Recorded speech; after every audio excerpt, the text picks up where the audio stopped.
माँ ठाकुर जय। Welcome to MTJ Priyanka classes. आज उत्तराखंड के भौगोलिक विभाजन का द्वितीय भाग है। आज हम पढ़ेंगे लघु हिमालय। लघु हिमालय में आप देखिए कि जो लघु हिमालय है वह बृहद हिमालय और शिवालिक हिमालय के बीच में स्थित है। इसकी उत्तराखंड के परिप्रेक्ष्य में देखें, उत्तराखंड के परिप्रेक्ष्य में तो इसकी ऊंचाई है 1200 मीटर से लेकर 4500 मीटर तक और इसकी चौड़ाई है 70 से लेकर 100 किलोमीटर तक। और जो उत्तराखंड में यह क्षेत्र है लघु हिमालयी क्षेत्र, यहाँ पर अल्पाइन प्रकार के जो वन पाए जाते हैं वह है 2900 मीटर से लेकर 3500 मीटर तक। जो लघु हिमालय है वह शिवालिक हिमालय से मेन बाउंड्री फॉल्ट के द्वारा अलग होता है। इनके बीच में है ग्रेट या मेन बाउंड्री फॉल्ट। तो यहाँ पर शुरू करते हैं। मध्य हिमालय की औसत ऊंचाई 1800 से इंडिया में, क्योंकि हिमालय पूरे उत्तरी भाग में हमारा फैला हुआ है, तो 1800 मीटर से लेकर 3000 मीटर तक है। उत्तराखंड में इसकी औसत ऊंचाई 1200 से लेकर 4500 मीटर तक है। यह चंपावत से लेकर देहरादून तक फैला हुआ है। इसकी चौड़ाई 70 से लेकर 100 किलोमीटर तक है। जीवाश्म का यहाँ पर अभाव पाया जाता है और 1800 से लेकर 3000 मीटर तक की ऊंचाई पर शीतोष्ण जलवायु पाई जाती है। शीतोष्ण जलवायु, यहाँ का मौसम काफी अच्छा रहता है।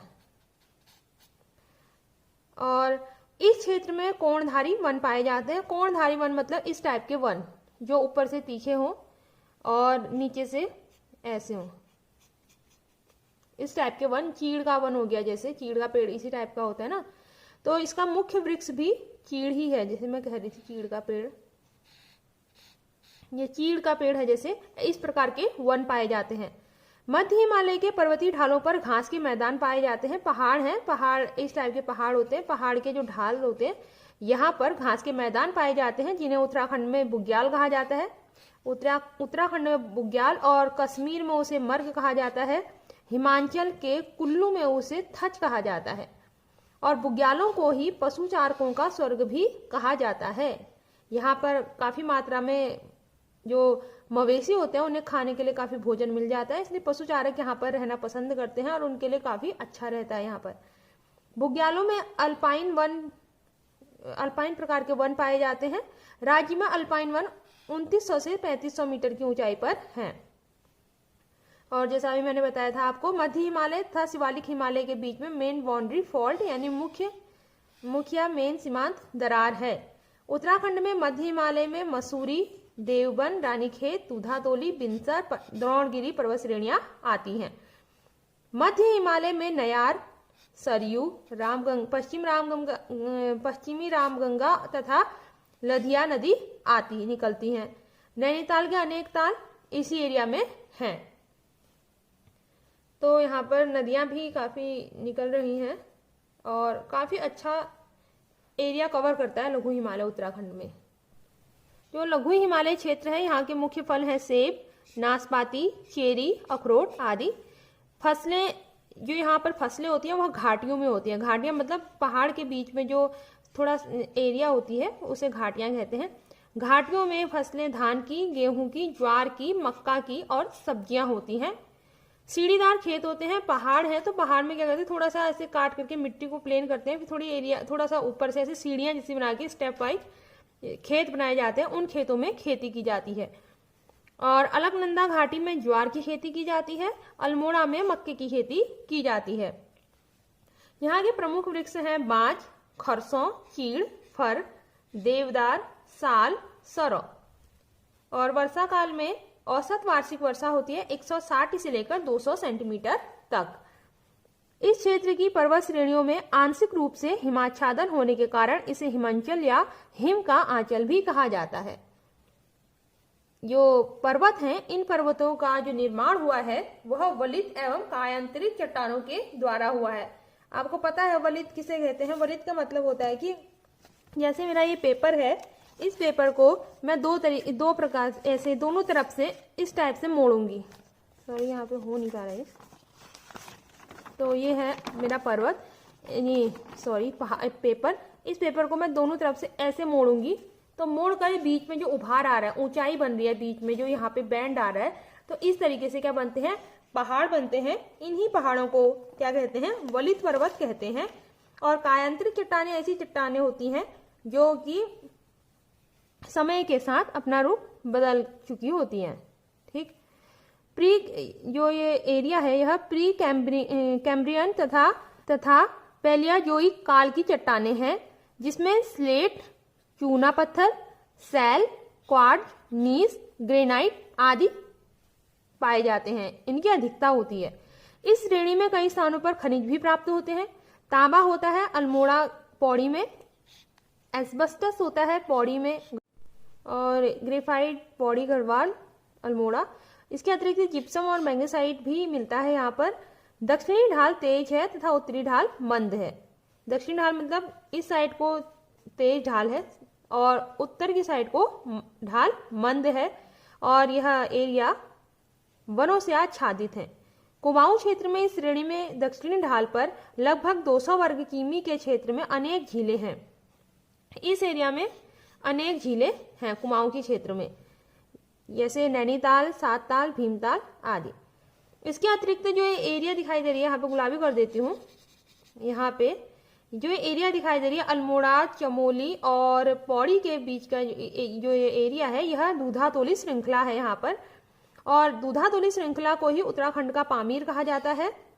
यहाँ से 5 नदियां निकलती हैं, पश्चिमी रामगंगा, आटागाड़, पश्चिमी नयार, पूर्वी नयार, बूनो। और जो श्रृंखला है अल्मोड़ा, चमोली और पौड़ी में 3 जिलों में फैली हुई है। दूधातोली श्रृंखला के तली में क्या है, दूधताल है। तो ये थे हमारे लघु हिमालय के इम्पोर्टेंट पॉइंट। और यहाँ पर सबसे अच्छा, बहुत ही सुहावना मौसम रहता है, काफी अच्छा मौसम रहता है यहाँ पे। यहाँ पर देखिए अगला टॉपिक है हमारा दून या द्वार, जो कि उत्तराखंड की भौगोलिक संरचना में हमारा लघु हिमालय और शिवालिक के बीच में एक पतली सी 24 से 32 किलोमीटर की एरिया में फैला हुआ है। पहले तो समझते हैं दून या द्वार कहते किसे हैं। मध्य हिमालय और लघु हिमालय, जो मध्य हिमालय लघु हिमालय है, एक ही का नाम है, ठीक है। तो मध्य हिमालय या लघु हिमालय तथा शिवालिक के बीच के जो पाई जाने वाली 24 से 32 किलोमीटर की चौड़ी तथा 350 से 750 मीटर ऊंची चौरस तथा क्षैतिज घाटियों को पूर्वी भाग मतलब उत्तराखंड के यहाँ पूर्वी इलाके में, कुमाऊं वाले इलाके में द्वार कहते हैं। और जो मध्य है और पश्चिमी एरिया है, यहाँ पर इसे दून कहा जाता है। सबसे बड़ा दून हमारा देहरादून है। देहरादून सबसे बड़ा दून है। यह यानी देहरादून 75 किमी लंबा है, 32 से 24 किमी क्या है, चौड़ा है। कौन, देहरादून, और उत्तराखंड का सबसे बड़ा दून है। देहरादून में धान की फसल होती है। और इस क्षेत्र की नदियां यानी कि दून क्षेत्र की नदियां क्या होती हैं, दक्षिणी ढालों से ज्यादा मात्रा में उपजाऊ अवसाद लेकर निक्षेपित करती हैं। अब यहाँ पे हम कह रहे हैं थोड़ा घाटियां होती हैं, तो घाटियां थोड़ा समतल सी होती हैं, और पहाड़ है, पहाड़ की ढालें होती हैं इस टाइप से। ये पहाड़ है, ढाल आ रही है पहाड़ी इलाकों में, तो निक्षेप कहाँ करेगी। अगर नदी है अपने साथ कंकर, पत्थर, मिट्टी और पत्ते वगैरह जो भी मतलब अवसाद ले करके आ रही है, वो निक्षेप नहीं करेगी ना तीव्र ढालों में, यहाँ पे ढालों में। लेकिन जहां पर उसे मौका मिलेगा, जहां पे उसे थोड़ा सा समतल भाग मिलेगा, वहां पर क्या करेगी, अवसाद को निक्षेपित करेगी। तो दून वाले इलाके में भी क्या करती है, नदियां अवसाद को निक्षेपित करती हैं। और यहाँ पे कांप निक्षेप है, जो कांप है उनसे ढकी हुई समतल तथा धरातल, जो इसका समतल धरातल है वहां नमन घाटी होती है। तो भूमि कांप निक्षेपों से ढकी है तथा समतल धरातल युक्त नमन घाटी है। कौन, दून। यहाँ गहन कृषि की जाती है। जनसंख्या घनत्व अधिक पाया जाता है, क्योंकि यहाँ पर लोगों के रहने की जो परिस्थितियां हैं काफी अनुकूलित रहती हैं।